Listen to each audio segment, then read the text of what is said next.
Capital gain section 48 था, mode of computation of capital gain. आज हम क्या डिस्कस करेंगे? Mode of section 48, mode of computation of capital gain. अब capital gain हम लोग कंप्यूट कैसे करते हैं? पहले full of consideration, full of consideration में क्या करते हैं? लेस। अब हम बात करेंगे शॉर्ट टर्म कैपिटल एसेट्स की। पहले फुल ऑफ कंसिडरेशन, उसमें से हम लेस क्या करेंगे? एक्सपेंडिचर इनकर्ड होली और exclusively in connection with such transfer. Then after less cost of acquisition of that assets, less cost of improvement, इसका सम टोटल जो होगा, जो हमारा कंसिडरेशन टोटल कंसिडरेशन है उससे लेस करने के बाद जो भी अमाउंट आएगा वो हमारा कैपिटल गेन होगा। सपोज 100 रुपये, 5 रुपये, 75 to 82,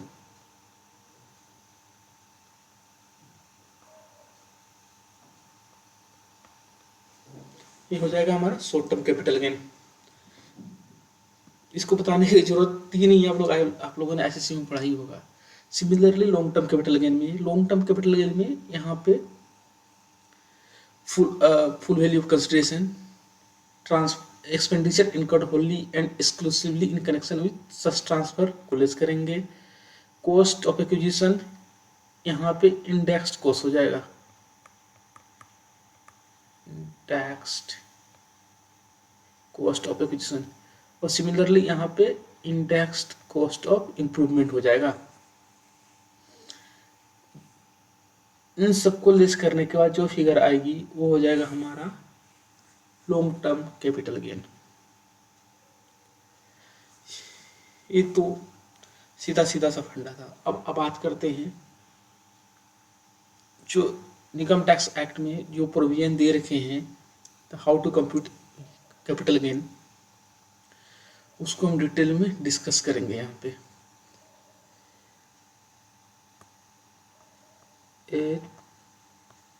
पर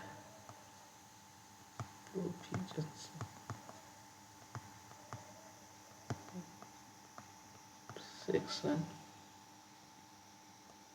48 में आगे डिस्कस करा गया है। अभी जैसे हमने अभी ऊपर समझा, कैपिटल गेन कंप्यूट कैसे करेंगे? The income chargeable under the head capital gain shall be computed by deducting the following items from the full value of consideration received or accruing as a result of transfer of such capital asset। उसमें हम क्या करेंगे? जो expenditure incurred wholly and exclusively in connection with such transfer को less करेंगे। The cost of acquisition and cost of improvement जो है उसको हम क्या करेंगे? उसको भी लेस करेंगे by deducting the following items from the full value of consideration received. Following items में expenditure incurred wholly and exclusively in connection with such transfer, the cost of acquisition and cost of improvement in case value of any money or capital assets received by a specified person from a specified entity to in connection referred to in section 45 subsection 4, the amount chargeable to income tax as income of such specified entity under that subsection which is attributable to capital assets being transferred by a specified entity calculated in prescribed manner। इन्होंने insert कब करा है इस provision को? Finance act 2021 में। अब इसके बाद इन्होंने क्या करा? सेक्शन 9 को, इस सेक्शन में इन्होंने सेक्शन 9 को रेफर कराया, सेक्शन 9B को। सेक्शन 9 बी को यहाँ पे रेफर करा है और वहां पे बोला है कि स्पेसिफाइड एंटिटी किसको बोलेंगे हम। स्पेसिफाइड यहाँ पे अब देखें सेक्शन 44 सेक्शन 45 सबसेक्शन 4 को रेफर करा है, स्पेशली हम रेफर करा है। और उसके बाद सेक्शन 9 को भी इन्होंने सेक्शन 9 बी को रेफर करा है for the definition for the purpose of specified person और स्पेसिफाइड एंटिटी के बारे में। चलिए एक एक करके समझते हैं।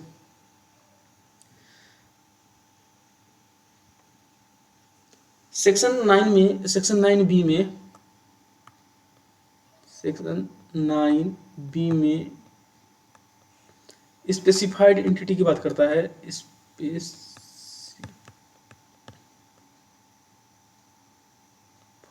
Entity means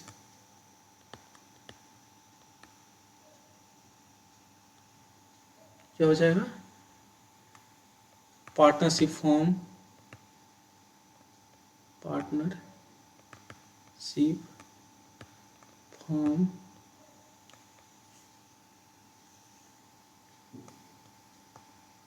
association of person,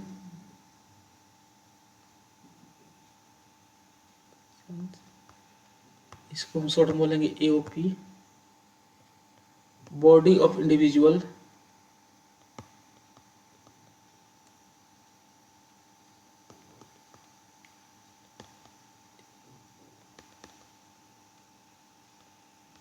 इसको हम क्या बोलेंगे बीओआई। और स्पेसिफाइड, अब उसके बाद आता है specified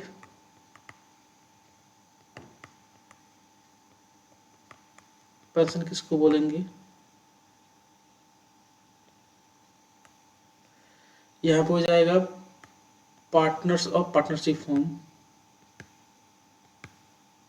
partners of partnership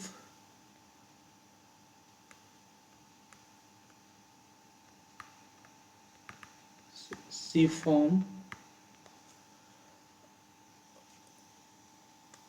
members of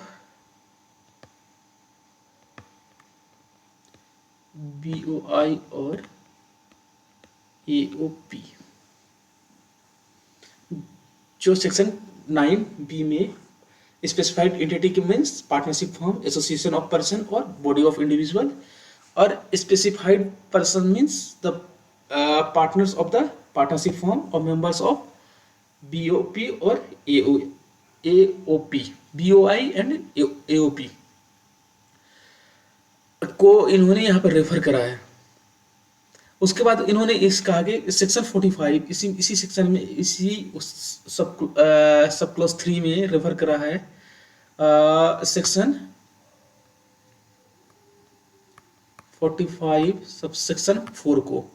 section 45 sub section 4 बोलता है कि जब in case of reconstitution of the form और रिकंस्टिट्यूशन of form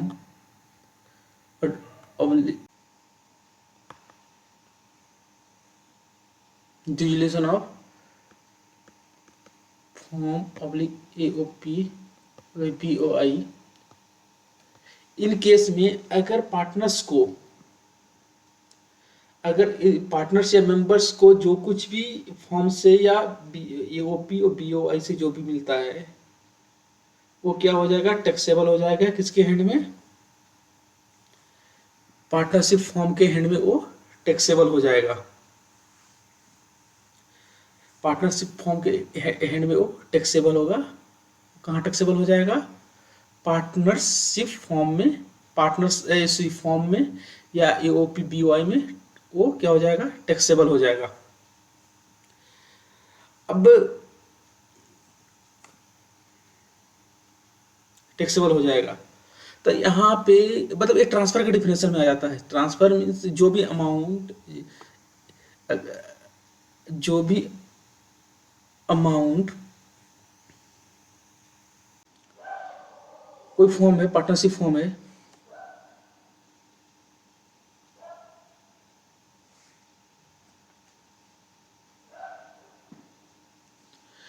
अब इसको हम समझेंगे, जो सब सब क्लॉज 3 है उसको हम समझेंगे एक एग्जाम्पल के थ्रू, एग्जाम्पल के थ्रू समझेंगे। जो एक फॉर्म है, फॉर्म पार्टनरशिप फॉर्म है ए बी सी, उसमें दो पार्टनर्स थे,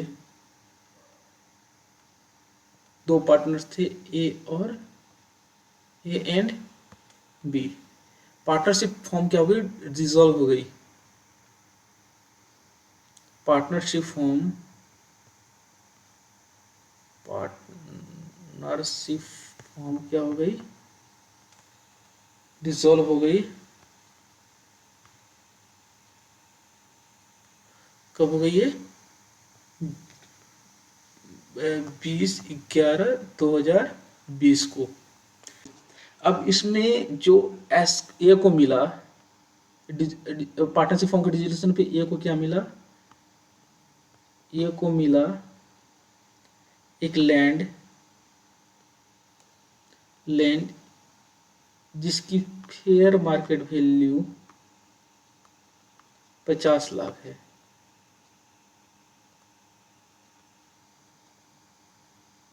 और उस लैंड का fair market value means stamp duty value, stamp duty value, इस लैंड का कॉस्ट कितना था, 10 लाख रुपए था। और इंडेक्स कॉस्ट क्या था, इंडेक्स्ड कॉस्ट क्या था इसका, 35 लाख रुपए था। अब ये जो फॉर्म तो डिसॉल्व हो गई, जो ए को मिला, ए को लैंड मिला है, बी को भी कोई एसेट्स मिला है, उसको भी, मतलब बी को मैं डिस्कस नहीं करूंगा एग्जांपल के लिए, समझाने के लिए। अभी जो फॉर्म को डिसॉल्व हो गई उस पे ए को क्या मिला, एक लैंड मिला है, प्लॉट ऑफ लैंड मिला है, जिसकी मार्केट वैल्यू आज के डेट में कितनी है, 50 लाख रुपए। कॉस्ट ऑफ लैंड की कॉस्ट कितनी थी, जो पार्टनरशिप फॉर्म ने एक्वायर करा था, 10 लाख में। और उस लैंड की इंडेक्स कॉस्ट आज के डेट में 35 लाख है।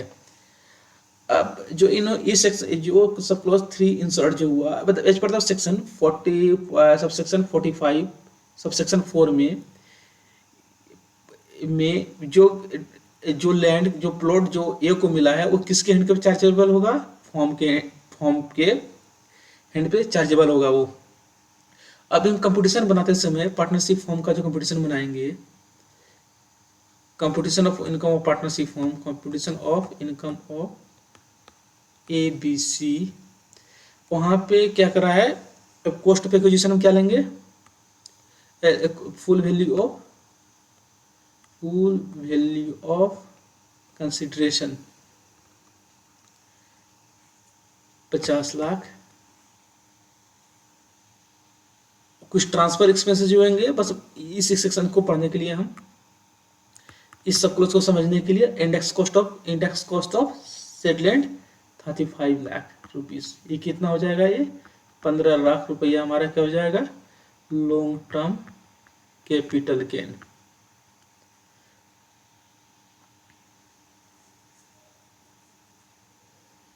कैपिटल गेन आई होप समझ में आ गया होगा आप लोगों को। अगर कोई भी पार्टनरशिप फॉर्म डिसॉल्व होती है, उस केस में उस प्रॉपर्टी उस केस में पार्टनर्स उस फॉर्म के या ईओपी या बीओआई के मेंबर्स या पार्टनरशिप फॉर्म के पार्टनर्स को जो कुछ भी मिलता है वो टैक्सेबल हो जाएगा किसके हैंड पे, पार्टनरशिप फॉर्म के हैंड पे।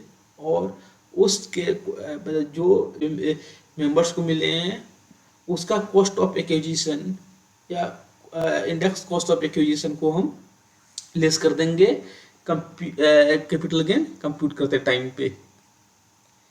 यही इंसर्ट हुआ है section sub clause 3 of section 48 में इंसर्ट हुआ है।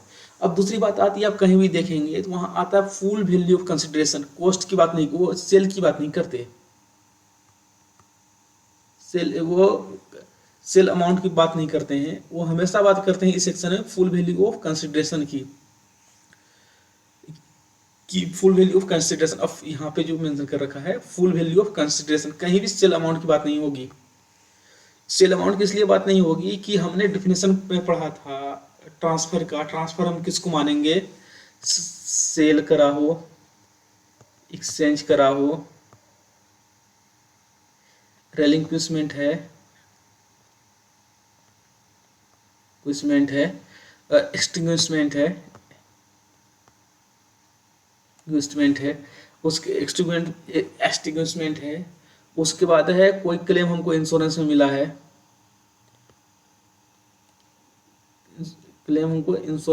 है, तो वहां पर इस सब की बात करता है। तो अगर हम अगर हमें जो कुछ भी मिला इस ट्रांजेक्शन पे as a whole gross amount हम कंसीडर करेंगे, इसको एज ए होल जो अमाउंट हमें मिला है उसको ग्रोस वैल्यू लेंगे उसका। इसलिए यहाँ पर हर एक जगह फुल वैल्यू कंसिडरेशन की बात करी गई है, इसलिए हमेशा हर एक जगह फुल वैल्यू ऑफ कंसिडरेशन की बात करी गई है इनकम टैक्स एक्ट में while computing capital gain. I hope समझ में आ गया होगा आप लोगों को। अब आता है सेकेंड, इसमें प्रोवाइजो जो आता है, इसमें फर्स्ट प्रोवाइजो जो है इसमें बोलता है, अब एक आता है mode of computation of capital gain in case of non-resident who transfer the share or debenture. Computation of capital gain in case of the non-resident who transfer the share or debenture of Indian company non-resident which were acquired in foreign currency. जैसे IPCC में आप लोगों ने पढ़ा है कि जो non residents के केस में अगर वो इंडियन कंपनी का कोई शेयर और डिबेंचर सेल करता है तो उसका कंप्यूटर, अगर उसने एक्वायर किस में करा है, उस एसेट्स को उसने किस में करा है, एक्वायर फॉरेन करेंसी में करा है, तो उसका कंप्यूटेशन कैसे करते हैं आप लोगों ने आईपीसीसी में पढ़ा होगा। चलिए आपको इसको दोबारा मैं ब्रीफ कर देता हूँ। यहाँ पे नॉन रेसिडेंट मान लेता हूँ मिस्टर ए है यहाँ पे नॉन रेसिडेंट। उन्होंने क्या करा, एक इंडियन कंपनी है, नॉन रेसिडेंट है, एक इंडियन कंपनी है,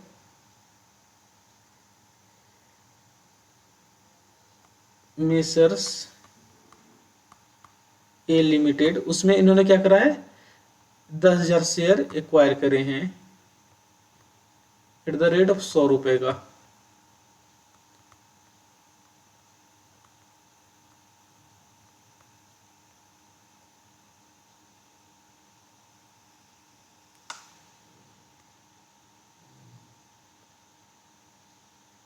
करे हैं एट द रेट ऑफ ₹10 ये टोटल हो जाएगा 10 लाख रुपए का। हमने इसने मिस्टर ए ने जो नॉन रेसिडेंट है उसने क्या करा, फॉरेन करेंसी में ट्रांसफर करा है। अब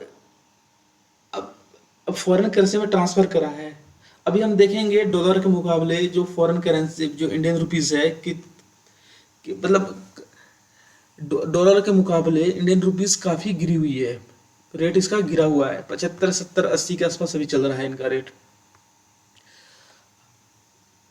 जब मिस्टर ए परचेज किए होंगे इसको, तो मान लीजिए उस टाइम पे बहुत दिन पहले, तो मान लेता हूँ 30 रुपए, उस 30 रुपए डॉलर का हिसाब चल रहा होगा उस समय। $1 का रेट हो जाएगा 75, और उस टाइम पे $1 का कितना रेट होगा, ₹30। तो जो फॉर नॉन रेसिडेंट हैं इसके केस में क्या हो जाएगा, उसको तो मतलब एक्सचेंज फ्लक्चुएशन के कारण, फॉरेन करेंसी के फ्लक्चुएशन के कारण उसको तो कैपिटल गेन बहुत अधिक देना पड़ जाएगा कि 30 में खरीदा है, 70-75 में बेच रहा है अभी 45 रुपए की, तो सीधा सीधी ऐसे दिख गया without considering the transfer of the capital assets which has been transferred. But इसको हम करेंसी में हमारा क्या हो गया, ये मतलब 35 या 50 रुपीज़ का गेन हो रहा है। तो इसको हटाने के लिए इस केस में तो कोई मतलब फॉरेन इन्वेस्टमेंट इंडिया में आएगा नहीं, फॉरेन इन्वेस्टमेंट इंडिया में आएगा नहीं, क्योंकि अधिक कैपिटल गेन मतलब कौन देगा? रुपीज़ का वैल्यू फ्लक्चुएट होने के कारण उस पे गेन कौन, उस पे कैपिटल गेन कोई देना नहीं चाहेगा, इसलिए अधिक कैपिटल गेन कैलकुलेट हो जाएगा फॉर एक्सचेंज फ्लक्चुएशन के कारण। तो इसके लिए उन्होंने इंसर्ट करा है प्रोविजन, नॉन रेसिडेंट के केस में क्या करेंगे, अगर वो इंडियन कंपनी, नॉन रेसिडेंट के केस में अगर वो इंडियन कंपनी में इन्वेस्ट करता है और फॉरेन करेंसी में इन्वेस्ट करता है, तो उसको इन्होंने क्या करा है, जब इसमें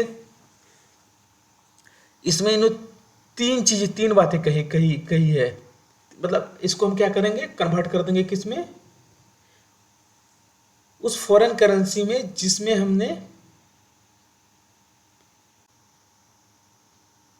टेलीग्राफिक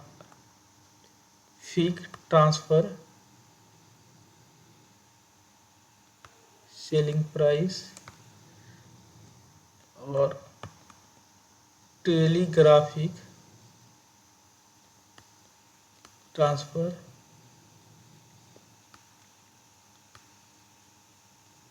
बाइंग प्राइस, इसको क्या करा है, इसका एवरेज ले लेंगे, इसका एवरेज कब कब लेंगे, जब हमने परचेज करा है, जब ने उस एसेट्स को एक्वायर करा है, इन्वेस्टमेंट करा है, उस रेट उस दिन उस फॉरेन करेंसी में ट्रांसफर कर लेंगे परचेज पे।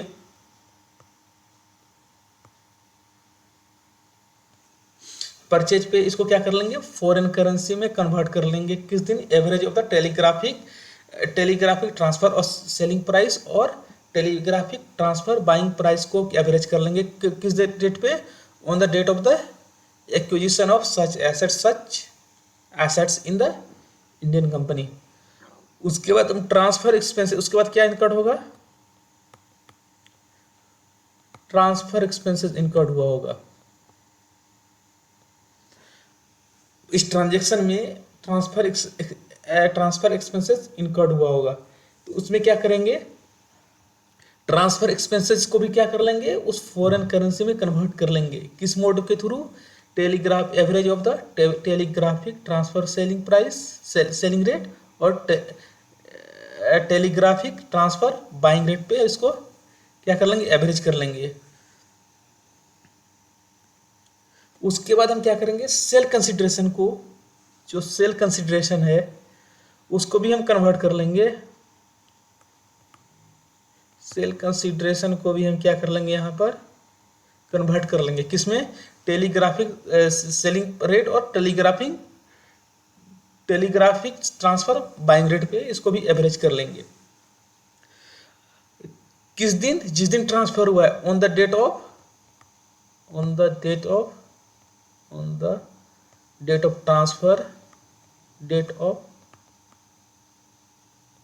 ट्रांसफर, एक on the date of purchase, एक किस दिन इसको किस दिन हम लोग क्या करेंगे, कन्वर्ट करेंगे, on the date of the acquisition, जिस दिन हमने परचेज करा है, on the date of purchase, on the date of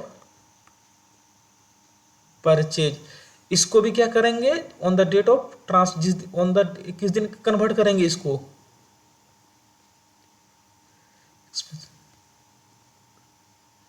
expenses incurred.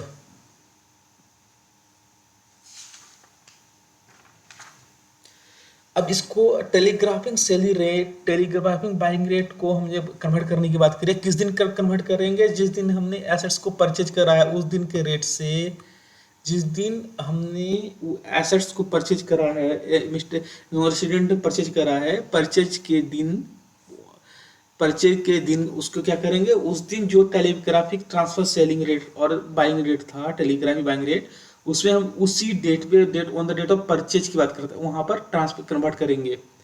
उसके बाद एक्सपेंसेस, ट्रांसफर एक्सपेंसेस हुआ है, उसको किस दिन कन्वर्ट करेंगे, किस रेट से, जिस दिन वो एक्सपेंसेस इनकर्ड हुआ है, ट्रांसफर एक्सपेंसेस। अब क्या करें, सेल कंसिडरेशन को किस दिन कन्वर्ट करेंगे फॉरेन करेंसी में, जिस दिन वो सेल कंसिडरेशन जो ट्रांसफर हमने जिस दिन करा है, जो उस दिन जिस दिन ऐसा ट्रांसफर हुआ है उस दिन के telegraphic transfer selling rate, telegraphic transfer buying rate पे हम लोग कन्वर्ट करेंगे। अब जो रिजल्ट आया, सपोज $100 था कंसिडरेशन था $100। अब लेस कर देंगे purchase cost of acquisition,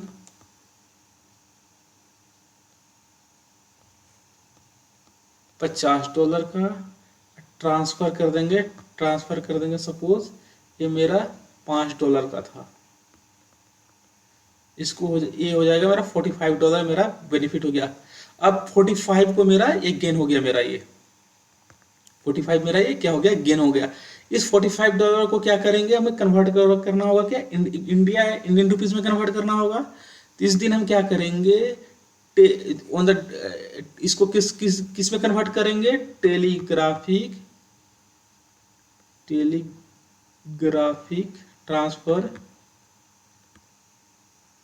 buying rate पे हम लोग कन्वर्ट करेंगे, इसको बाइंग रेट पे हम लोग कन्वर्ट करेंगे, टेलीग्राफिक बाइंग रेट पे हम लोग कन्वर्ट करेंगे on the date of such transfer, on the date of such transfer. Suppose ये हमारा क्या था, उस दिन मान लो ₹78 का था, बाइंग रेट क्या थी, ₹78 थी। Telegraphic transfer buying rate on the date of such transfer, जो हमने ऐसा ट्रांसफर करा उस दिन का जो बाइंग रेट है उस पर कन्वर्ट करेंगे। ये ट्रीटमेंट करने के बाद मोर और लेस क्या हो जाएगा, जो एक्सचेंज फ्लक्चुएशन का जो इम्पैक्ट था वो मोर और लेस खत्म हो जाएगा, उसका इम्पैक्ट खत्म हो जाएगा। इसलिए इन्होंने इस मतलब फॉरेन इन्वेस्टर को इंडिया में अट्रैक्ट करने के लिए, जिससे उनको कम से कम टैक्स लायबिलिटी आए, इसलिए उन्होंने सेक्शन 48 में इस क्लोज को इंसर्ट करा है कि computation of income in the case of non-resident who transfer the share of the Indian company which is acquired in foreign currency। मोर और लेस समझ में आ गया होगा आप लोगों को। अब एक बात आती है, टेलीग्राफिक ट्रांसफर प्राइस किसको बोलेंगे, सेलिंग रेट किसको बोलेंगे, टेलीग्राफिक ट्रांसफर बाइंग रेट किसको बोलेंगे। एक एसबीआई ने को एक्वायर करती है या फॉरेन करेंसी को सेल करती है, उसको बोलते हैं क्या, टेलीग्राफिक सेलिंग रेट। जिस रेट पे फॉरेन करेंसी एक्सचेंज सेल करेगी और जिस रेट पे फॉरेन करेंसी को बाय करेगी उसको टेलीग्राफिक ट्रांसफर बाइंग रेट हो जाएगा। और जिस रेट से वो क्या सेल करेगी उसको बोलेंगे टेलीग्राफिक सेलिंग रेट। एसबीआई जो करती है, इसीलिए और एसबीआई वाला रेट को ही हम लेते हैं टेलीग्राफिक ट्रांसफर सेलिंग रेट और telegraphic transfer buying rate.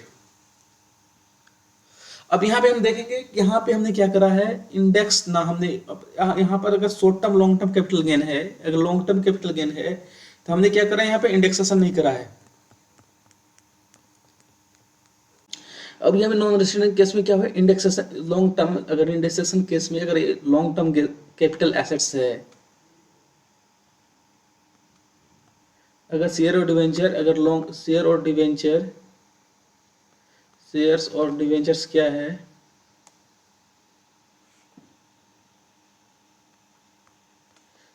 Long term assets है, लॉन्ग टर्म कैपिटल एसेट्स है। तो यहाँ पे हमने क्या देखा है, यहाँ पे ये इसमें इंडेक्सेशन का कॉन्सेप्ट ही नहीं है, इंडेक्सेशन यहाँ पे नहीं हुआ है।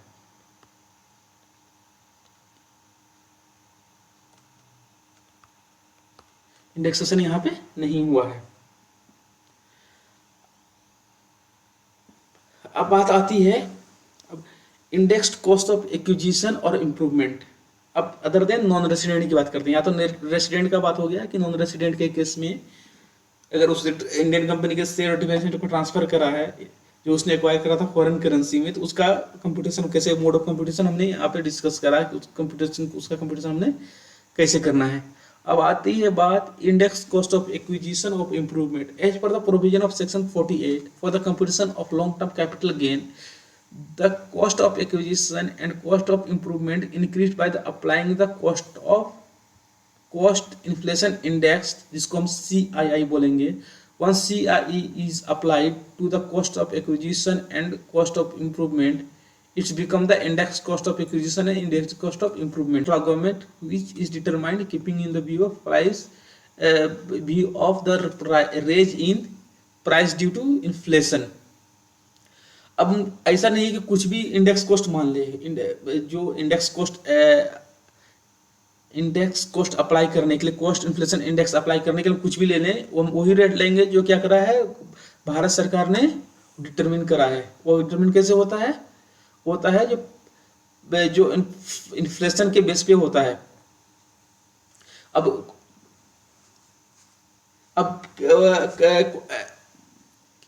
कॉस्ट ऑफ एक्विजिशन को हम इंडेक्स कॉस्ट में कन्वर्ट कैसे करेंगे, कॉस्ट ऑफ एक्विजिशन को मल्टीप्लाई कैसे कर देंगे, the CI of the year of transfer are divided by cost of acquisition, cost inflation index of the acquisition। Suppose suppose यहाँ पे क्या हुआ, अब इसको मैं थोड़ा ब्रीफ कर दूं। अगर लॉन्ग टर्म कैपिटल गेन है हमारा, उसको हम क्या करेंगे, इंडेक्स कॉस्ट में उसको सेल करते समय हम क्या करेंगे, उस एसेट को ट्रांसफर जब हमने करा तो capital for the purpose of the computing capital gain उसमें हम क्या करेंगे, उसको हम कन्वर्ट करेंगे उसके सच कॉस्ट को जो हमने एक्वायर, जो हम ट्रांसफर कर रहे हैं उस एसेट्स के कॉस्ट को इंडेक्स के कॉस्ट में, उस इंडेक्स कॉस्ट में एक कन्वर्ट हम कैसे करेंगे। सपोज हमने कोई लैंड है एक्वायर करा था 100 रुपीज में, 100 रुपीज में, मतलब इसको हमने एक्वायर कब करा था 100 रुपीज में 99 में, इसी पीरियड में हमने एक्वायर करा था इसको। और हमने उस लैंड को क्या करा है, आज 2020-21 में हमने सेल कर दिया। हमने इसको क्या कर दिया, 10 नवंबर 2020 को हमने सेल कर दिया, फाइनेंशियल 20-21 में सेल कर दिया। तो हम क्या करेंगे, अब बेस इनकम टैक्स एक्ट में अब इन्होंने बेस रेट क्या करा है 2001-2 को बेस ईयर लिया है, जिसका इन्फ्लेक्शन जो base cost inflation index base क्या लिया है 100। अब इसको कन्वर्ट कैसे करेंगे, जो 100 रुपीज को डिवाइड बाय किससे कर देंगे, रुपीज 100 से, और यहाँ पे CI ये क्या लेंगे जब हमने ट्रांसफर करा है। अब यहाँ पे CII of the year acquisition लेते हैं ना यहाँ पर, बट इन्होंने बेस ईयर क्या लिया है 2001-2 को लिया है। अगर इससे 2000 फाइनेंशियल ईयर 2001 और 2002 से पहले हमने जितने भी एसेट्स एक्वायर करे हैं, उसका हम कॉस्ट ऑफ इन्फ्लेशन कहाँ से कंप्यूट करेंगे, फाइनेंस बेस ईयर 2001-2 से। ये तो ऑप्शन ऑफ द SSC होता है, अगर वो चाहे तो जो एक्चुअल कॉस्ट है वो ले, या तो बेस रेट पे कैलकुलेट करेगा। हम एक्चुअल रेट अगर मान लो, या तो ये ऑप्शन होता है SSC के पास, या तो वो क्या करे जो एक्चुअल कॉस्ट ले ले, या तो इंडेक्स कॉस्ट ले ले। ये ऑप्शन किस पे होता है, SSC पे। अगर वो एक्चुअल कॉस्ट लेगा, मान लो जो एसेट्स उसने एक्वायर करा था, बहुत पहले एक्वायर करा था, बहुत कम रेट में करा होगा, तो उसलिए अगर हम जो एसेट्स जो SSC ने एक्वायर करा होगा, मान लो 1970-1980 में एक्वायर करा होगा, उस टाइम प्रॉपर्टी की रेट बहुत कम थी।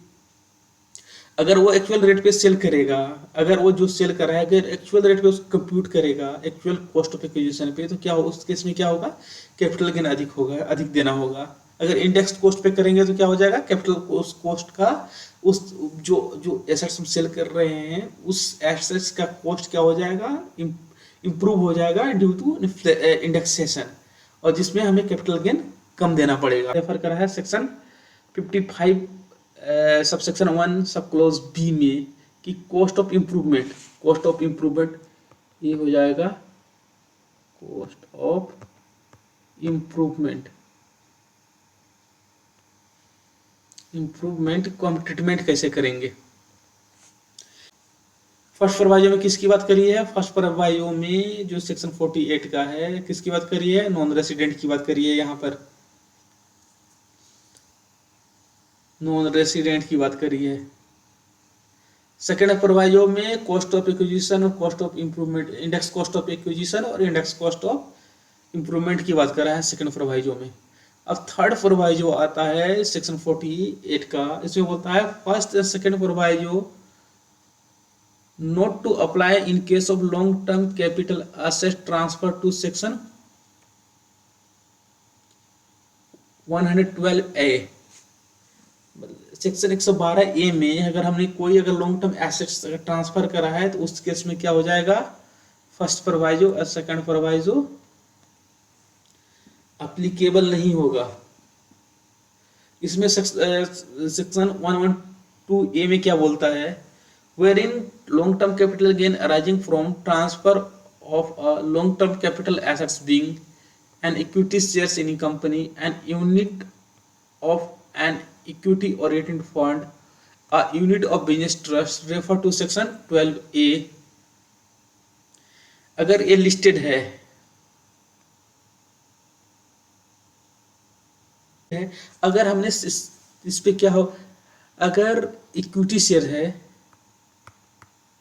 इक्विटी शेयर्स है, इसके अगर ट्रांसफर पे हम अगर हमने क्या करा है, एक्विजिशन पे और ट्रांसफर पे, ट्रांसफर क्या करा है, एसटीटी सिक्योरिटी ट्रांजैक्शन टैक्स होता है, STT securities transaction tax, STT अगर पेड करा है तो हम इसका क्या करेंगे, इंडेक्सेशन नहीं होगा। अगर यूनिट की बात करें, यूनिट या तो बिजनेस ट्रस्ट का होता है, इक्विटी ओरिएंटेड फंड का है, अगर यूनिट है जो यहाँ mention, unit of an equity oriented fund और यूनिट ऑफ बिजनेस ट्रस्ट। इस केस में क्या है, अगर ट्रांसफर पे एसटीटी पेड है तो इस केस में क्या होगा, इंडेक्सेशन नहीं करेंगे।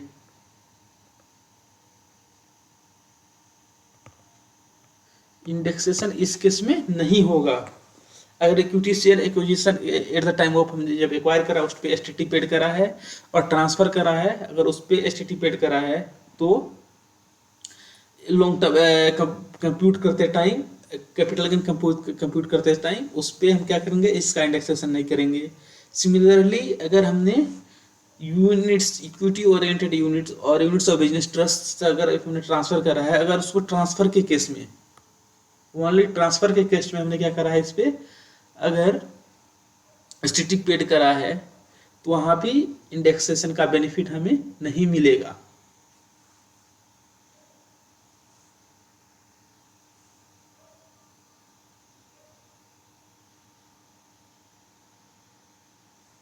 Not apply to long term capital gain arising from the transfer of bonds or debenture other than। Indexation का बेनिफिट हमारे यहाँ पर कब नहीं मिला हमें, अगर उस पे हमने अगर इक्विटी शेयर्स के केस में हमने क्या करा, एक्विजिशन और ट्रांसफर पे उस इक्विटी शेयर के एक्विजिशन और उस इक्विटी शेयर के ट्रांसफर पे हमने क्या करा, एसटीटी पेड करा है, या तो यूनिट की अगर इक्विटी ओरिएंटेड फंड और बिजनेस ट्रस्ट यूनिट के केस में हमने क्या करा है, ट्रांसफर के केस में अगर एसटीटी पेड करा है तो वहाँ इंडेक्सेशन का बेनिफिट हमें नहीं मिला है। अब बात आता है benefit of indexation will not apply the long term capital gain arising from the transfer of the bond और डिवेंचर। यहाँ पर लॉन्ग टर्म इंडेक्सेशन कब मिलता है? लॉन्ग टर्म के केस में। अब बोलता है कि जो इस वहां तो इक्विटी वाले इक्विटी शेयर्स और इक्विटी ओरिएंटेड यूनिट्स को उन्होंने अलग कर दिया सेकंड थर्ड प्रोवाइजो में। अब फोर्थ प्रोवाइजो में बोलता है, अब क्या बोले इसमें, बॉन्ड और डिवेंचर को भी इंडेक्सेशन नहीं होगा, इस पे इंडेक्सेशन का बेनिफिट हमें नहीं मिलेगा। बॉन्ड और डिवेंचर के केस में हमें लॉन्ग टर्म कैपिटल के एसेट्स पे इंडेक्सेशन का बेनिफिट नहीं मिलेगा। अब उस बॉन्ड डिवेंचर क्या क्या होना चाहिए? कैपिटल इंडेक्स बॉन्ड इशू, ये मतलब जो गवर्नमेंट के द्वारा इशू किया गया कैपिटल इंडेक्स बॉन्ड नहीं होना चाहिए। दोनों के अलावा capital index bond issued by the government, sovereign gold bond issue by the RBI, in bond के अलावा, इन बॉन्ड और डिवेंचर के अलावा, इसके अलावा एक्सेप्ट दोज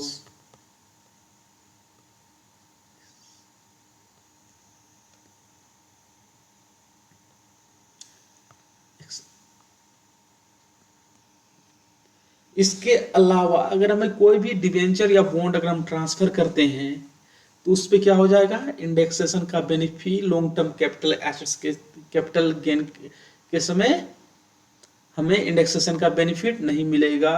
कब? जब हमने किसी बॉन्ड को और या डिवेंचर को ट्रांसफर करा है।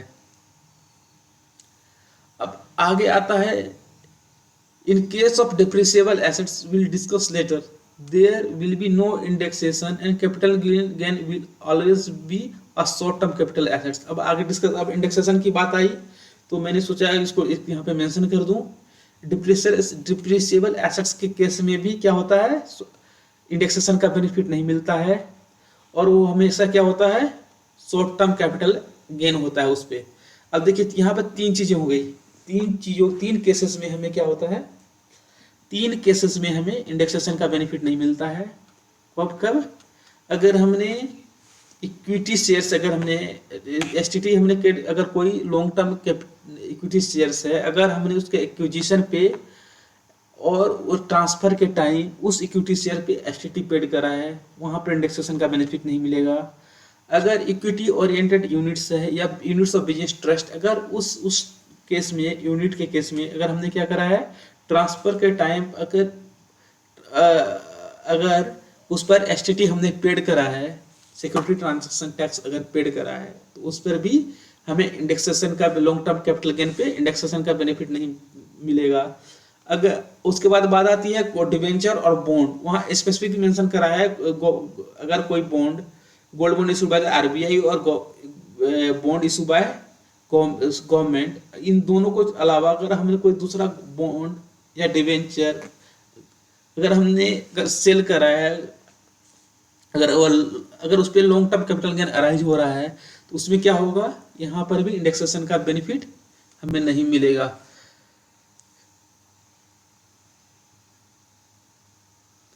तीसरा आता है, डिप्रिसिएबल एसेट्स पे भी हमें क्या होता है? इंडेक्सेशन का बेनिफिट नहीं मिलता है।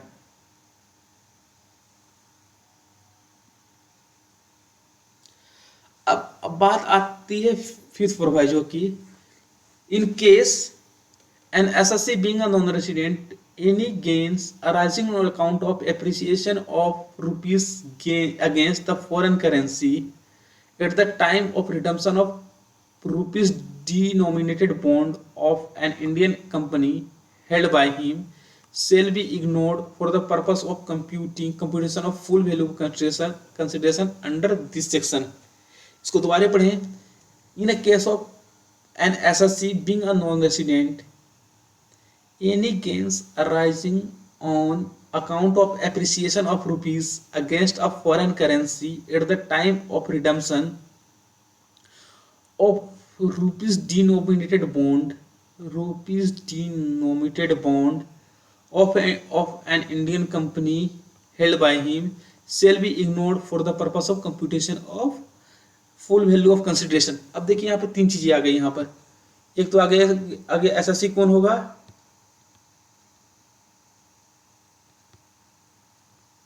एसएससी आपका हो जाएगा नॉन रेसिडेंट।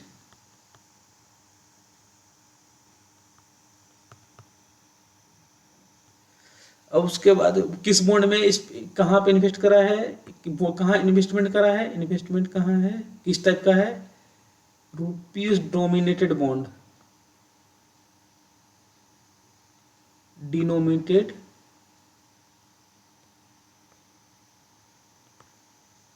नेटेड बॉन्ड है। और तीसरा कहाँ है, वो ये बॉन्ड किसका है, इंडियन कंपनी का है, इंडियन कंपनी का बॉन्ड है ये। आरबीआई ने फॉरेन इन्वेस्टमेंट आरबीआई ने मतलब सेंट्रल गवर्नमेंट ने एक फॉरेन इन्वेस्टर को इंडिया में इन्वेस्ट करने के लिए, उनको लुभाने के लिए एक क्या लेके आई कि फॉरेन इन्वेस्टमेंट हमारे इंडिया में आए। उसके लिए उन्होंने क्या करा, अगर अगर कोई नॉन रेसिडेंट अगर इंडियन कंपनी में रुपीज डोमिनेटेड बॉन्ड में क्या करता है, रुपीज डिनोमिनेटेड बॉन्ड में इन्वेस्ट करता है इंडियन कंपनी में, तो उस केस में क्या करेगा, अगर किसी कोई नॉन रेसिडेंट अगर Indian for rupees denominated bond में अगर इंडियन कंपनी में इन्वेस्ट करा है, तो उस बॉन्ड को रुपीज डिनोमिनेटेड बॉन्ड को रिडम्पशन के टाइम क्या करेगा, करेंसी फ्लक्चुएशन को इग्नोर किया जाएगा while computing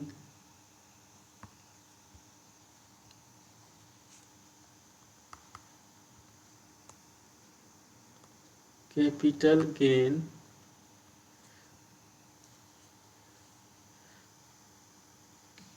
appreciation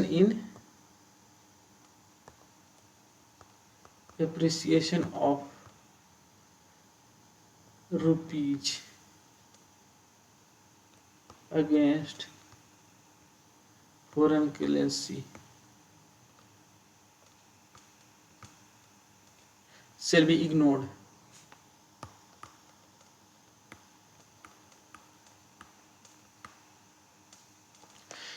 अब यहाँ पे एप्रिसिएशन को इग्नोर करने, डिप्रिसिएशन को इग्नोर करने की बात ही नहीं कर रहा है यहाँ पे। अभी जब से इंडिया आज़ाद हुआ है, इंडिपेंडेंट हुआ है 1947 से, तब से एप्रिसिएशन ही हो रहा है। इंडियन रुपीस कितना फॉरेन करेंसी के अगेंस्ट में क्या होता है, हमेशा अप्रिशिएट ही हुआ है। अभी तक के 70 साल या 75 साल के इतिहास में नहीं देखा गया है कि हमारा जो इंडियन करेंसी फॉरेन करेंसी के अगेंस्ट में डिप्रिशिएट हुआ, हमेशा अप्रिसिएशन ही हुआ है। तो यहाँ आरबीआई ने एक गाइडलाइन इशू करा है। उस गाइडलाइन के अकॉर्डिंग अगर कोई भी फॉरेन इन्वेस्टर नॉन रेसिडेंट है इंडियन कंपनी में फॉर रुपीज डोमिनेटेड बॉन्ड में अगर इन्वेस्टमेंट करता है, तो उस केस में क्या करेंगे, रुपी अगर जो गेन अराइज हुआ है on account of appreciation, due to the in other words we can say due to currency fluctuation shall be ignored at the time of computing capital gain। ये ओनली किसके लिए, किस बॉन्ड में होना चाहिए, rupees denominated bond होना चाहिए। Investment किसके द्वारा होना चाहिए, नॉन रेसिडेंट में होना चाहिए के द्वारा होना चाहिए। इन्वेस्टमेंट कहाँ होना चाहिए, इंडियन कंपनी में होना चाहिए। अब आता है 6 पर भाइयों, full value of consideration of shares debenture warrants issued under ESOP in case of transfer or under a gift etcetera. अब फुल वैल्यू ऑफ कंसिडरेशन कब करेंगे, share debenture warrant issued under ESOP employee stock option plan के according अगर क्या हुआ है, in case shares debentures warrant allotted by a company directly or indirectly to its employee under employee stock option plan or scheme in accordance with the guidelines issued by behalf of the central government are transferred under a gift or irrecoverable trust, then the market value on the date of such transfer shall be deemed to be full value of consideration received or occurring as a result of transfer of such assets। अगर कोई company जो अगर ईसोप से अपने अपने employ को directly और indirectly कोई क्या करती है, शेयर इशू करा है, शेयर डिवेंचर्स वारंट्स, अरे इसको वारंट्स, अगर अगर ये ट्रांसफर, जब ये ट्रांसफर करेंगे इसको, अगर गिफ्ट विल के थ्रू का ट्रांसफर हो रहा है, गिफ्ट और विल के थ्रू अगर इसको इसका ट्रांसफर हो रहा है, तो उसका क्या करेंगे, फुल वैल्यू मतलब मार्केट वैल्यू को क्या करेंगे, उसका फुल वैल्यू कंसिडरेशन मानेंगे। अब मार्केट वैल्यू उसका क्या होगा, मार्केट वैल्यू उस एसेट्स का क्या होगा, उस शेयर्स का क्या होगा, अगर वो लिस्टेड है तो जिस दिन अगर ट्रांसफर के दिन वो जिस दिन रेट पे ट्रेड हुआ है, इसको हम डिस्कस करेंगे वन बाय वन आगे करके, मार्केट वैल्यू वाले को जब हम यहाँ ट्रांसफर वाले केस में आएंगे, यहाँ पर सेक्शन 47 सब क्लॉज 3 में, तब हम डिस्कस करेंगे इसको। अभी तो हम क्या है, अभी अब एक साथ सारी चीजें बताने से कंफ्यूजन हो जाएगा। अभी हम मेनली क्या पढ़ रहे हैं, mode of computation of capital gain under section 48 में। तो इसलिए कंफ्यूजन क्रिएट ना हो तो हम डिस्कस करेंगे वहां पर सेक्शन 47 सब क्लॉज 3 में। अब बात आती है एसटीटी, जिसमें हमने बात करा था वहां पर कि इंडेक्सेशन नहीं मिलेगा, इंडेक्सेशन का बेनिफिट हमें नहीं मिलेगा इक्विटी शेयर्स। अगर कोई सेल करा मैंने, अगर कोई ट्रांजैक्शन करी, यहाँ पे ट्रांजैक्शन करा है, मसलन परचेज करा और सेल करा, यहाँ पे सेल क्या हो सकता है, दो ही चीजें हो सकती हैं, या तो जो जो सिक्योरिटी लिस्टेड हैं, सिक्योरिटीज में क्या आ जाएगा, शेयर्स आ जाएंगे, डिवेंचर्स आ जाएंगे, यूनिट्स आ जाएंगे, शेयर डिवेंचर्स यूनिट्स आ जाएंगे। इसकी लिस्ट बहुत लंबी है, वो भी डिस्कस करेंगे आगे। उसमें क्या करा है हमने, अगर इस पे एसटीटी पेड करा है, इस ट्रांजैक्शन पे, परचेज और सेल्स पे, तो उसका हमें डिडक्शन नहीं मिलेगा। एसटीटी का डिडक्शन हमें डिडक्शन कब नहीं मिलेगा, देखो मैंने बोला डिडक्शन नहीं मिलेगा भाई, डिडक्शन कब नहीं मिलेगा, while computing capital gain, capital gain compute करते के टाइम जो हमने एसटीटी पेड करा है उसका हमें इंडेक्सेशन, उसका हमें बेनिफिट नहीं मिलेगा, सिक्योरिटी ट्रांजैक्शन टैक्स का हमें कोई डिडक्शन नहीं मिलेगा। No deduction shall be allowed in computing income chargeable under the head capital gain in respect of any amount paid on accordance with security transaction tax under chapter 7 of finance so and so करके जब insert हुआ था उसके बाद कर रहा था ये, मतलब जो हमने सिक्योरिटी ट्रांजैक्शन टैक्स हमने पेड करा है उस पे हमें उसका बेनिफिट हमें नहीं मिलेगा वाइल कंप्यूटिंग